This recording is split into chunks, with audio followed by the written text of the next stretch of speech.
ஓம் கங் கணபதியே நமக. கணபதி சொல்கின்றேன் கேள். இப்பதிவை கேட்ட 3 மணி நேரத்திற்குள் ஒரு நல்ல செய்தி உன்னை தேடி வரும். என் வார்த்தைகளை ஊன்றி கவனி. என் ஆலயம் செல்.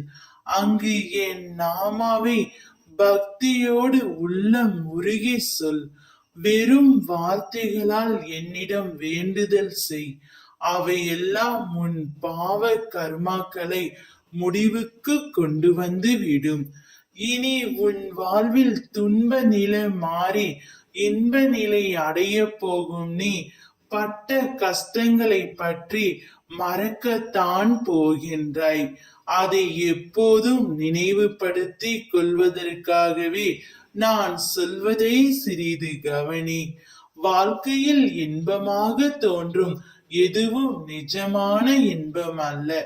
சம்சார பந்தம் என்கிற பாலைவனத்தில் நடக்கும்போது ஏற்படும் களைப்பை போக்கி தற்காலிகமாக நிழல் தரும் சிறு சோலைதான் இன்பம்.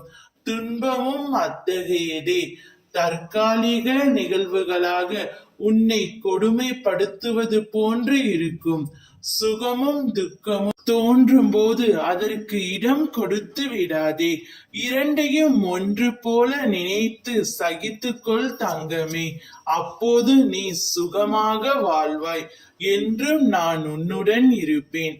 ஒரு நல்ல செய்தி 3 மணி நேரத்திற்கு உன்னை தேடி வரும்.